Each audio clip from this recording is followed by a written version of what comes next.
So I wanted to make a video this week instead of doing a blog. Um, Not because, well, not only because it's convenient, but I wanted you to get the raw emotion. Like, for me, it's easy for me to just like ramble on, and I'm not trying to do this with this video, but I just want to get to the point and yeah, just let everything free flow. So I'm gonna do this quick because it's about to storm and I don't deal with thunder and lightning and all that stuff. Plus, mine don't mind all this stuff in the back. I am in the process of sorting out all my clothes, all my shoes, everything to give away. And you may hear some thunder and stuff in the background because I am using like natural light. Because this is like a chill mode type video and not one of those like late night things. I wanted to get it done and post it and be like, all right, on time this week. So, what I want to talk about is my response being my responsibility. So, you may be like, okay, what does she mean? What is she trying to say? So, basically, however somebody reacts to me, that doesn't mean that I provide the same reaction. Prime example, ever been in an argument? I'm sure you have. So when you're in an argument, you get heated, you start yelling, some of y'all start cussing. I know I used to cuss, so that was like my go-to thing.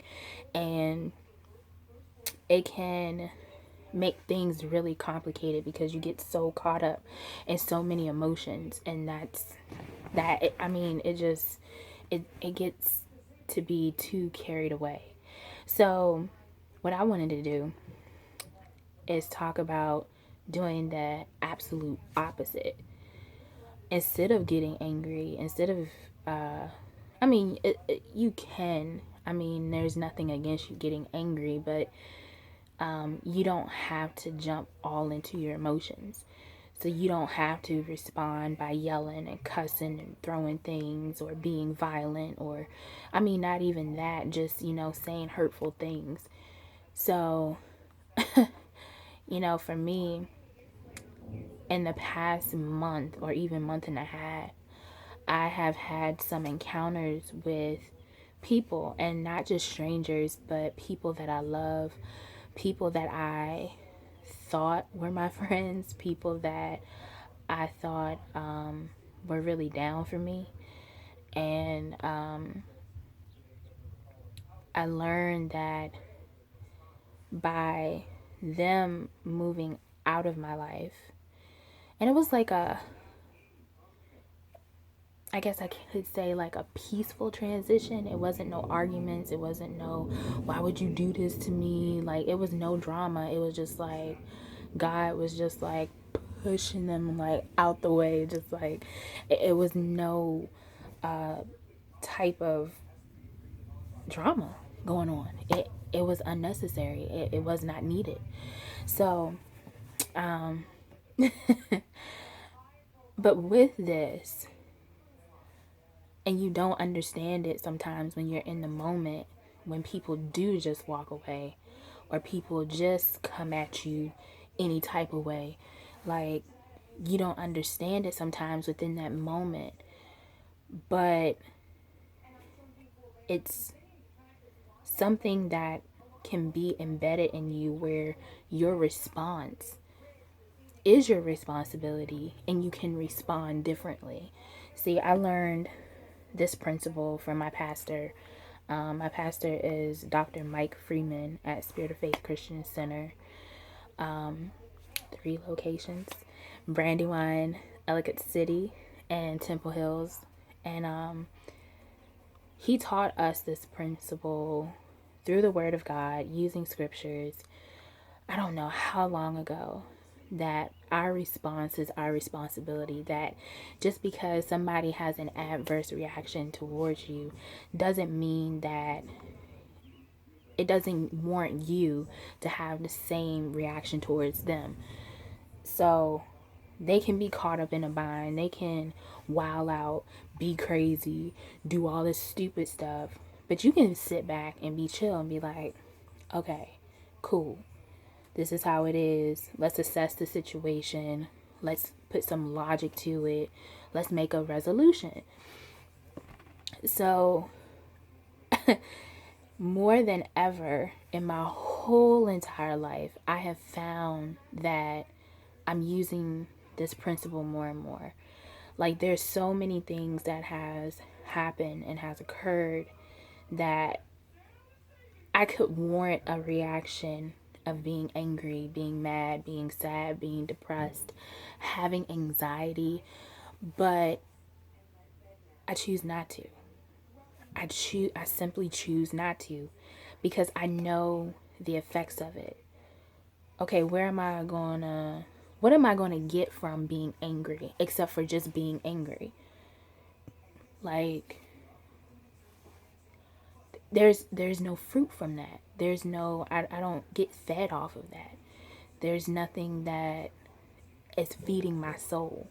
Like, I need to respond in a way where my response will bear fruit, and not just bear fruit in the sense of,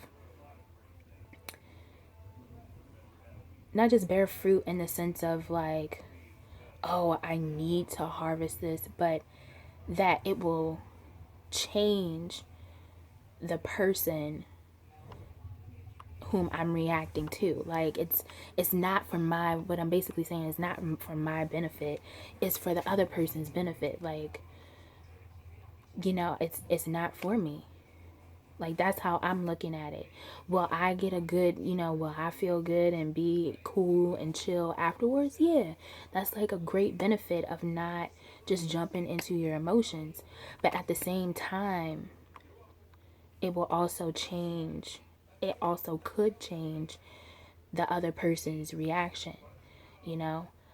It could change the whole relationship or friendship or what type of ship that you have.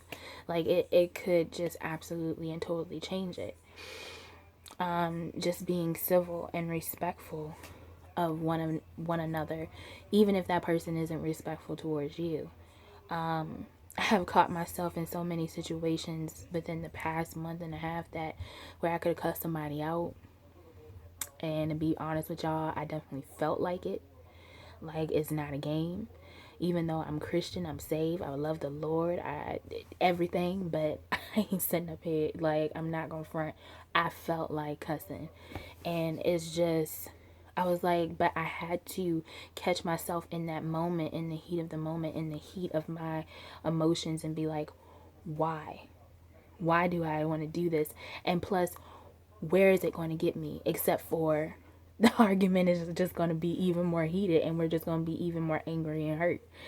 So it didn't make sense to me that what I would plant is nothing but something horrendous, and that's what exactly I would get back.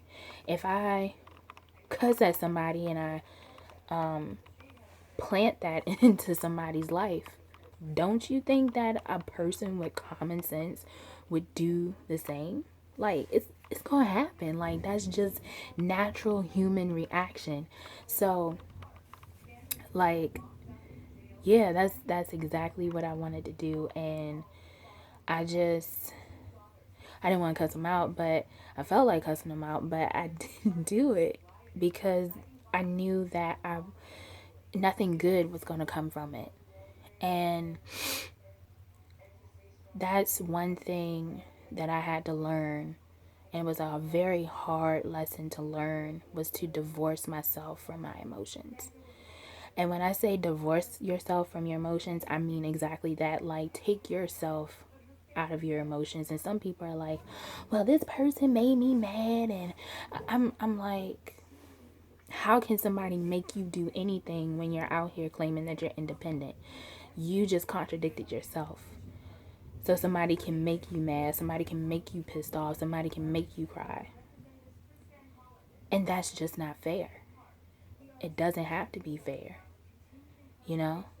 And you can play it to the point where it's unfair, but unfair in the point where you get a good result. So, what I'm basically saying is that don't feed into your emotions. You can divorce yourself from your emotions. It takes a lot of work. It takes steps of making yourself aware of the situation that you're in while you're in it, and kind of like stepping back. You know, like how some people talk about having the outer body experience. So it's kind of like you're physically there in the chaos, but you can take yourself out of it, and you can sit down and be with God and be like, all right, Lord, how are we going to tackle this? What do I need to do? What's the steps?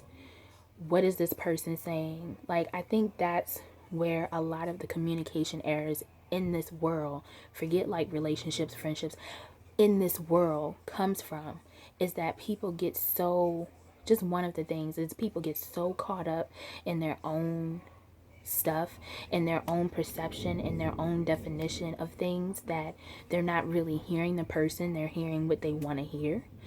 And sometimes that takes, in order to eliminate that, you have to just kind of stop yourself and be like, yo, I'm not going to sit up here and go through all of this with you. I'm going to just take a step back, let me calm down, let me assess the situation, and then I'll come back to you. Like, I think that's how arguments should be. You know, when you do have arguments, when you do have debates, you know, you don't get caught up in your feelings, because your feelings are irrelevant depending on what you're talking about. So, yeah, that was just basically my take and what I am currently going through and what I am succeeding and have overcome in, because I'm claiming it now. Excuse me. And it's just that I want other people to overcome too. Like, I don't want you to be that person when you're like, oh, he made me mad, or she made me mad. Like, come on, y'all. That's silly, that's stupid, that's immature. Nobody can make you do anything that you don't want to do. So it's time for all of us to stop doing the blame game and take responsibility for our actions, and also take responsibility for our emotions. So, like I said, definitely that my response is my responsibility, and I need to take care of that. And I'm very well capable of taking care of that, and I know y'all are too. So I hope this video helped y'all. I hope it encouraged you. If you have any questions as to how to divorce your emotions, leave comments below, please. And let me know. Give me some feedback. Holla at me. Tell your sister, girlfriend, whatever. Your sister, boyfriend, whatever. Just tell everybody that you know. Just holla at your girl. Alright. Deuces.